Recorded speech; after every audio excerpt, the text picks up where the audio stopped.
अस्सलाम वालेकुम dear students, मैं उम्मीद करता हूं कि आप खैरियत से होंगे। तो मैंने आपके साथ ये जो क्वेश्चन नंबर 40 तक पहले डिस्कस कर लिए थे। अब आगे क्वेश्चन नंबर 41 है। 41 भी हमारे पास यही टॉपिक से रिलेटेड है कि formation of the quadratic equation. Formation of the quadratic equation से रिलेटेड ही क्वेश्चन है। अब इसके लिए मैंने आपको कहा था कि ये आपने इक्वेशन एक्स का square minus S x plus P equal to 0, इसको आपने याद रखना है।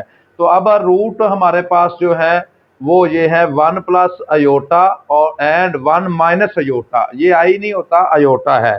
तो अब इसको क्या करना है कि हमने वैसे का वैसे ही लिखना है कि 1 प्लस जो अयोटा है एंड 1 माइनस अयोटा। तो ये क्या है, दोनों are the roots of the quadratic equation. तो इनका क्या करना है, सबसे पहले मैंने सम निकालना है कि 1 plus iota plus 1 minus iota. तो जब ये वाला होगा कि ये अयोटा अयोटा के साथ कैंसिल हो जाएगा, तो ये आपके पास s की जो वैल्यू आएगी ये 2 आ जाएगी।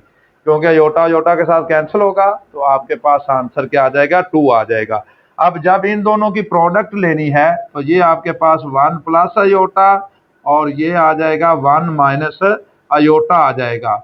तो इसमें ये हमारे पास एक फार्मूला बनता है कि 1 का स्क्वायर आ जाएगा माइनस अयोटा का स्क्वायर आ जाएगा। कौन सा फार्मूला बनता है, ए का स्क्वायर माइनस बी का square is equal to A minus B into A plus B का स्क्वायर आपके पास बनता है। अयोटा स्क्वायर की जगह पे भी मैंने क्या किया है, -1 लिख देता हूं। जब अयोटा स्क्वायर की जगह पे मैंने -1 लिखा है तो इसको मैं सोल्व करूंगा 1 प्लस 1, तो ये भी आपके पास जो आंसर आ जाएगा ये 2 आ जाएगा। ये आपके पास किसकी वैल्यू आ जाएगी, पी की। अब हमारे पास जो रिक्वायर्ड इक्वेशन थी, रिक्वायर्ड क्वाड्रेटिक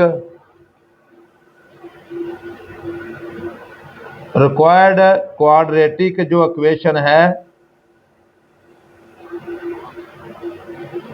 वो क्या आ जाएगी, एक्स का square minus S x plus P equal to 0। अब इसमें क्या करना है कि ये वाली आपके पास वैल्यू आ जाएगी, इसमें वैल्यू हम पुट करेंगे। एक्स का स्क्वायर वैसे का वैसे आ जाएगा -2x plus 2p is equal to 0। ये आपके पास क्या आ जाएगी, रिक्वायर्ड जो आ जाएगी क्वाड्रेटिक इक्वेशन आ जाएगी उस वक्त जब हमारे पास रूट्स 1 प्लस अयोटा और 1 माइनस अयोटा होंगे। तो आपके पास ये वाली जो है वो आपके पास इक्वेशन आ जाएगी। नेक्स्ट जो है उसको क्वेश्चन नंबर मैं 42 की तरफ आपको लेके जाता हूं। इसमें भी ये बहुत आसान सा है कि इसमें हमारे पास जो रूट्स दिए हुए हैं वो -2 और 3 दिए हुए हैं। तो आपने वैसे का वैसे इसको सोल्यूशन में लेके आना है कि -2 and -3 are the roots of the quadratic equation. तो ये जो है ये क्वाड्रेटिक इक्वेशन के रूट्स हैं। तो जब इनको हमने सम करना है तो -2 को प्लस कर देना है हमने 3 के साथ। तो 3 में से जब 2 को निकालेंगे तो हमारे पास आंसर क्या आ जाएगा, 1 आ जाएगा। तो अब इसको क्या करना है, जब दोनों की प्रोडक्ट लेके आनी है तो -2 को हमने मल्टीप्लाई कर देना है किसके साथ, 3 के साथ। तो जब इसको मैंने इसके साथ मल्टीप्लाई करेंगे तो ये आ जाएगा, इसके साथ माइनस है इसके साथ प्लस है तो ये -6 आ जाएगा। तो अब यही जो वैल्यू है दोनों s की और p की वो नीचे वाली इक्वेशन में हम पुट करेंगे तो ये आ जाएगा x का स्क्वायर माइनस x, क्योंकि s की जगह पे हमने 1 पुट करना है तो वो x ही रह जाएगा। और ये प्लस है तो इसको हम क्या करेंगे, इसकी जगह पे -6 मैं पुट करूंगा इक्वल टू 0। तो ये आ जाएगा x का square minus x minus 6 equal to 0। ये आपके पास क्या आ जाएगी, आपके पास रिक्वायर्ड जो है क्वाड्रेटिक इक्वेशन हमारे पास आ जाएगी। अब नेक्स्ट जो है वो क्वेश्चन नंबर आपके पास है 43। तो 43 में भी हमने क्या करना है, वही क्वाड्रेटिक इक्वेशन को हमने सोल्व करना है। तो इसमें हम वही लिखेंगे कि 0 एंड -3 जो है ये are the roots of the equation है। तो इनका सम जब निकालेंगे तो ये क्या आपके पास आ जाएगा कि 0 प्लस जो आएगा -3, तो इसका जो s की वैल्यू आपके पास आ जाएगी वो -3 आ जाएगी। और जब इनकी हमने प्रोडक्ट लेनी है तो प्रोडक्ट ऑफ द रूट्स आपके पास p is equal to alpha beta आ जाएगा 0 को मल्टीप्लाई करेंगे -3 के साथ, तो आंसर आपके पास क्या आ जाएगा, पी का 0 आ जाएगा।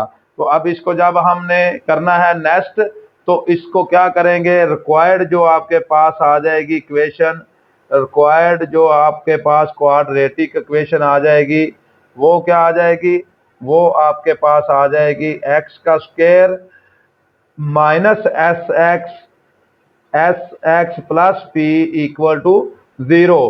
तो अब इसमें वैल्यू हम पुट कर देंगे, एक्स का स्क्वायर वैसे का वैसे ही एस है, और इधर -3 हम पुट करेंगे, और एक्स भी साथ वैसे का वैसे ही, पी की जगह पे 0 इक्वल टू 0। अब इसकी जगह पे एक्स का स्क्वायर, ये माइनस है ये भी माइनस, तो प्लस आ जाएगा आपके पास 3x इक्वल टू 0। तो ये आपके पास इसका जो क्वेश्चन नंबर 43 है, इसका आपके पास आंसर आ गया है। अब मैंने आपके साथ क्वेश्चन नंबर जो है वो 44 जो है वो डिस्कस करना है। 44 हमारे पास एक डेफिनेशन है, जैसे डिवीजन हम करते रहते थे छोटी क्लासेस के अंदर, यानी कि 8 को डिवाइड कर दिया 4 के ऊपर, या 6 को डिवाइड कर दिया है 2 के ऊपर। ऐसे ही हमारे पास एक डिवीजन है, उसको हम कहते हैं सिंथेटिक डिवीजन का नाम देते हैं। इस डिवीजन के अंदर भी हमने क्या करना होता है, synthetic division is the process of the finding the quotient and the remainder, कि हमने इस सिंथेटिक डिवीजन की मदद से हमने क्या करना होता है, कोशेंट और रिमाइंडर को हमने जो होता है वो डिस्कस इसमें निकालना होता है। अब इसको क्या करना होता है, when a polynomial is the divided by a linear polynomial, यानी कि जब एक पॉलिनोमियल को हम एक लीनियर पॉलिनोमियल के ऊपर क्या करते हैं, डिवाइड करते हैं। फर्ज की एग्जांपल है हमारे पास कि ये वाली हमारे पास p x is equal to x का स्क्वायर प्लस 1 है, तो इसको हमने डिवाइड करना है ये x माइनस 1 के ऊपर। तो अब क्या करना है, इसको सबसे पहले जब इसको हमने करना है, इसका कोफिशिएंट क्या है, एक्स स्क्वायर का हमारे पास 1 है। एक्स स्क्वायर के बाद हमारे पास वैल्यू एक्स की आती है, क्योंकि एक्स इधर मिसिंग है, तो इसी वजह से मैंने क्या लिखा हुआ है, 0 लिख दिया है। और उसके बाद ये वाला 1 मैंने लिख दिया, यानी कि इसका कोफिशिएंट मैंने एक तरतीब के साथ लिख दिया है। अब अगर इधर -1 है, तो इसको हमने कंपेयर करना होता है x माइनस ए के साथ। तो अगर इधर -1 है, तो मैंने क्या करना है, +1 के साथ इसको डिवाइड करना है। तो ये 1 वैसे का वैसे आ जाएगा, 1 को 1 के साथ मल्टीप्लाई करेंगे तो 1 आएगा। इन दोनों वैल्यू को मैंने ऐड किया तो फिर 1 आ जाएगा, 1 को 1 के साथ मल्टीप्लाई करेंगे तो फिर 1 आ जाएगा, ये 1 + 1 तो आपके पास 2 आ जाएगा। अब जो रिमाइंडर आ गया है, ये जो वैल्यू बची है हमारे पास, इसको हमने क्या कहना होता है कि ये रिमाइंडर है। रिमाइंडर कितना है आपके पास, आर से इसको हमारे पास लिखते हैं, वो 2 है। और जो कोशेंट होता है इसके पास, अब देखें ऊपर वाली वैल्यू एक्स स्क्वायर के साथ हमारे पास ये स्टार्ट हो रही है, लेकिन हमने यहाँ पे जो वैल्यू नीचे बच गई है, अगर यहाँ पे एक्स स्क्वायर है तो एक कम करके एक्स प्लस 1, तो ये आपके पास क्या आ जाएगा, एक्स प्लस 1 आपके पास कोशेंट आ जाएगा। अब अगर इसमें क्वेश्चन नंबर में 45 को भी हमने क्या करना है, सिंथेटिक डिवीजन के साथ ही हमने इसको सोल्व करना है। तो हमारे पास ये वैल्यू दी हुई है कि x की पावर 2 है प्लस 7x माइनस 1 है, इसको हमने डिवाइड करना है इसके ऊपर। फर्स्ट वाली वैल्यू जो है, इसको मैंने सोल्यूशन के अंदर क्या किया है कि px के इक्वल रख दिया है। अब जो दूसरी वैल्यू है कि इसको मैंने कंपेयर करना है, यानी कि x प्लस 1 को किसके साथ कंपेयर करना है, कंपेयर इसको करना है किसके साथ, x माइनस ए के साथ। अब इसमें क्या करना है, फर्स्ट वाली जो आपने देखना है, इसके मैंने कोफिशिएंट लिखने हैं। अभी मैंने आपको बताया था, जब इसके कोफिशिएंट लिखेंगे, एक्स स्क्वायर का कोफिशिएंट हमारे पास 1 है, एक्स स्क्वायर के बाद हमारे पास x की वैल्यू आती है, इसका कोफिशिएंट हमारे पास 7 आ गया है, और उसके बाद आगे जो लिखा हुआ है वो -1 लिखा हुआ है। तो अब जब इसको वैल्यू को x प्लस 1 को मैं कंपेयर करूंगा इसके साथ, तो यहाँ पे जो हमारे पास वैल्यू आएगी, वो a की वैल्यू जो आएगी वो -1 आ जाएगी। दूसरे लफ्जों में मैं आपको इसको ऐसे भी कह सकता हूँ कि अगर हमारे पास इधर +1 है, तो जब हमने इसको डिवाइड करना है तो इसको 1 के साथ हमने क्या करना है, डिवाइड करना है। अब क्या आएगा, ये 1 मैंने आपको बताया है कि 1 आपके पास क्या आ जाएगा, नीचे वैसे का वैसे आ जाएगा। जैसे ये 1 है, तो इसको मैं नीचे वैसे का वैसे आएगा, तो ये 1 आ जाएगा। अब क्या करना है, 1 को 1 के साथ जब मल्टीप्लाई करेंगे तो हमारे पास जो आंसर आएगा वो 1 आ जाएगा। अब इन दोनों वैल्यू को मैं ऐड करूंगा तो ये आपके पास क्या आ जाएगा, 8 आ जाएगा। अब इस 8 को 1 के साथ फिर मल्टीप्लाई करूंगा तो ये आपके पास 8 आ जाएगा।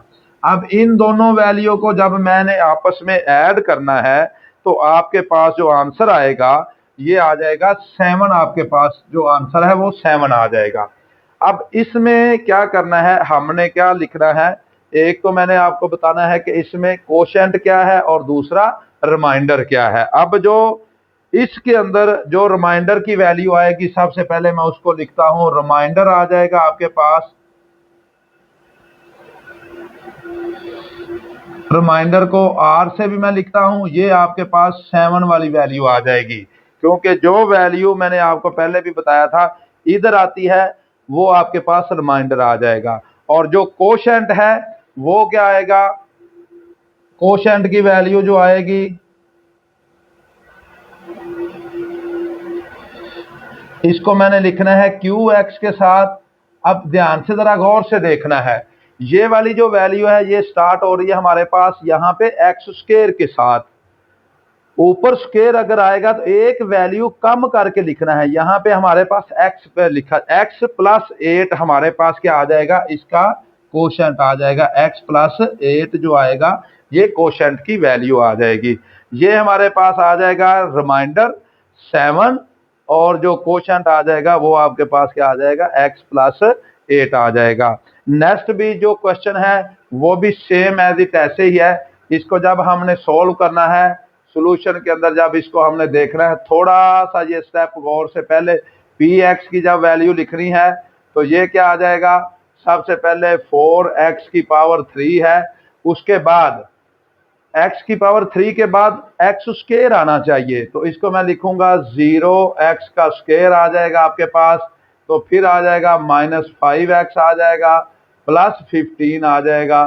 तो ये आपके पास पी एक्स की वैल्यू है। और इसको हमने क्या करना है, डिवाइड किसके ऊपर करना है, एक्स प्लस 3 के ऊपर। तो इसको मैं कंपेयर करूंगा कि जो कंपेयर है इसको मैं किसके साथ कर दूंगा, वो भी आ जाएगा कि एक्स प्लस 3 को जब मैं कंपेयर करूंगा विद किसके साथ, एक्स माइनस ए के साथ, तो क्या आ जाएगा, यहाँ पे जो x जो जिसके ऊपर हमने तकसीम करना है या डिवाइड करना है वो -3 आएगा। a की वैल्यू कितनी आ जाएगी, -3 आएगी। तो अब इसको सबसे पहले मैं इसके कोफिशिएंट लिखता हूं, तो ये आ जाएगा आपके पास 4, 4 के बाद आ जाएगा 0, 0 के बाद आपके पास आ जाएगा -5, -5 के बाद आ जाएगा 15। और इसको हमने डिवाइड किसके ऊपर करना है, डिवाइड हमने कर देना है -3 के ऊपर। अभी मैंने आपको बताया है कि ये कोफिशिएंट मैंने लिखे हैं 4, ये 0, ये -5 और ये 15। अब जब इसको हमने करना है, ये 4 वैसे का वैसे आपके पास नीचे आ जाएगा। 4 को 3 के साथ जब मल्टीप्लाई करेंगे -3 के साथ, तो ये आ जाएगा माइनस आपके पास 12, आंसर आ जाएगा 12 आ जाएगा, -12, क्योंकि इसको इसके साथ मल्टीप्लाई किए, इन दोनों को ऐड करेंगे तो -12 आपके पास आ जाएगा। अब जब इस वैल्यू को हमने इसके साथ मल्टीप्लाई करना है तो ये आपके पास कितना आ जाएगा, ये आपके पास आ जाएगा प्लस का 36 आ जाएगा, प्लस का 36 आएगा। अब इन दोनों को फिर हम प्लस करेंगे तो ये आ जाएगा 31 आपके पास आ जाएगा। अब जब इस 31 को फिर मैंने 3 के साथ मल्टीप्लाई किया है तो ये आ जाएगा -3 आ जाएगा, और ये आ जाएगा 9 आपके पास आ जाएगा, क्योंकि जब इसको मैंने 31 को 3 के साथ मल्टीप्लाई करना है तो 3 आ जाएगा और ये 9 आ जाएगा। अब मैंने क्या किया है, इसको 15 को 93 के अंदर से जब मैं निकालूंगा तो इसके पास आपके पास जो आंसर आ जाएगा, आंसर आएगा जब इसको मैं इसमें से निकालूंगा आपके पास, तो ये वाला जो आंसर आएगा, यानी कि 15 को 93 के अंदर से निकालूंगा तो -78 आएगा। कितना आंसर आएगा, -78 आ जाएगा। अब ये वाली जो वैल्यू आई है इसको दोबारा मैं आपके पास रिपीट कर देता हूं कि ये 4 वैसे का वैसे ही आ गया है। 4 को -3 के साथ मल्टीप्लाई किया तो -12 आएगा, इन दोनों को फिर मैंने ऐड किया है तो 12 आ गया। इसको इसके साथ मल्टीप्लाई किया तो 36 है, इन दोनों को फिर मैंने ऐड किया है तो ये 31 आ जाएगा। 31 को 30 के साथ मल्टीप्लाई किया तो 93 और इसको इसमें से माइनस किया तो ये आ जाएगा। अब उसके बाद मैंने रिमाइंडर इसका जब लिखना है तो कैसे लिखा जाएगा, रिमाइंडर जब इसका लिखा जाएगा तो इसको मैंने आर से लिखना है। रिमाइंडर आ जाएगा -78 और जब इसका मैंने कोशेंट लिखना है तो आपके पास क्या आ जाएगा, कोशेंट की जो वैल्यू आएगी वो आपके पास क्या आ जाएगी, कोशेंट की वैल्यू को मैं QX से लिखता हूं, लेकिन क्या आएगी, ऊपर 3 से स्टार्ट हो रहा है लेकिन इधर आपके पास 2 आएगा। ये 2 से स्टार्ट होगा, 4x की पावर 2 -12x प्लस 31, ये आपके पास आ जाएगा, कोशेंट की वैल्यू आ जाएगी। सेम एज इट आपने इसको जब करना है तो जब इसका सोल्यूशन हम स्टार्ट करेंगे तो इसको भी आपने वैसे का वैसे ही करना है। जब px की वैल्यू लिखेंगे तो क्या आ जाएगी, आपके पास x की पावर 3 आ जाएगी, उसके बाद प्लस 3x का स्क्वायर वैसे का वैसे आ जाएगा, लेकिन x स्क्वायर के बाद यहाँ पे x की वैल्यू आनी चाहिए तो उसको मैं लिखूंगा 0x तो प्लस 2, तो ये आपके पास px की वैल्यू आ जाएगी। अब इसको हमने क्या करना है, वैसे ही डिवाइड, इनके कोफिशिएंट लिखूंगा 1, 3, 0 और 2, और जब इसको मैंने डिवाइड करना है तो जब इधर -2 है तो इधर मैं 2 लिख के इसको डिवाइड करूंगा, ये 1 वैसे का वैसे आ जाएगा, इसको इसके साथ मल्टीप्लाई किया 2, ये 5 आ जाएगा, 5 को 2 के साथ किया है तो इधर 10 आ जाएगा, ये 10 और 0 को जब ऐड करेंगे, जब इसको इसके साथ ऐड करूंगा तो ये आपके पास क्या आ जाएगा, 20 आ जाएगा और यहाँ पे आंसर आपके पास 22 आ जाएगा। जब आपने इसका रिमाइंडर लिखना है तो क्या लिखना है, रिमाइंडर के अंदर आपने वैसे का वैसे ही जो वैल्यू इधर होती है वो आपके पास रिमाइंडर के अंदर आर के अंदर आ जाती है 22, और जो कोशेंट के अंदर वैल्यू आती है वो आपके पास क्या आ जाएगी, कोशेंट के अंदर जो वैल्यू आएगी, इसको Q(x) भी हम लिखते हैं तो ये आपके पास आ जाएगी Q(x), क्योंकि ऊपर वाली 3 से शुरू हो रही है तो नीचे जाके ये एक वैल्यू कम हो जाएगी, x की पावर 2 प्लस 5x प्लस आपके पास 10, तो ये आपके पास किसकी वैल्यू आ जाएगी, कोशेंट की वैल्यू आ जाएगी। ये थी आपके पास जो सिंथेटिक डिवीजन हम इसको करते हैं। नेक्स्ट जो एक डेफिनेशन है कि साइमल्टेनियस इक्वेशन क्या होती हैं, तो इसको हमने क्या कहना है कि साइमल्टेनियस जो इक्वेशन आपके पास होती है, a system of the equation in 2 variables, 2 variable, एक x वाला वेरिएबल है, एक आपके पास y वाला वेरिएबल है, जिनका कॉमन सोल्यूशन होता है उसको हम बोलते हैं कि इसके पास 2 वेरिएबल के ऊपर जो मुश्तमिल इक्वेशन होती है और उनका कॉमन सोल्यूशन होता है तो उसको हमने क्या कहना होता है, साइमल्टेनियसली इक्वेशन कहना है। इसकी एग्जांपल आपके पास नंबर 1 पे है, x की पावर 2 प्लस y की पावर 2 इक्वल टू 7, 2x की पावर 2 प्लस 3y की पावर 2 इन इज इक्वल टू 18। दूसरी जो एग्जांपल है वो आपके पास है 2x की पावर 2 प्लस 3y की power 2 is equal to 5, x की पावर 2 प्लस 2y की पावर 2 इक्वल टू 7। ये था आपके पास जो है वो यूनिट नंबर 2 जो मैंने आपके साथ शॉर्ट क्वेश्चन डिस्कस किए हैं। अब नेक्स्ट आपके लिए मैंने वो जो है इसका यूनिट नंबर 3 आपके साथ स्टार्ट करूंगा, और इसमें आपने मेरे चैनल को सब्सक्राइब करना नहीं भूलना। M.Ashraf Meher ऑफिशियल के नाम से मेरा चैनल है, आपने लाइक भी इसको करना है और कमेंट भी देने हैं। ये थे क्वेश्चन नंबर आपके तकरीबन 50 के करीब जो क्वेश्चन थे, मैंने यूनिट नंबर 2 में आपके साथ डिस्कस किए हैं, क्योंकि ये हमारी बुक का लेंथी यूनिट था, इसी वजह से इसमें ज़्यादातर वो क्वेश्चन थे, और इसमें इंशाल्लाह ताला अल्लाह ताला के फजलो करम से 3 या 4 शॉर्ट क्वेश्चन जो हैं वो पेपर के अंदर भी आपको आएंगे। ओके बेटे, अल्लाह हाफिज़।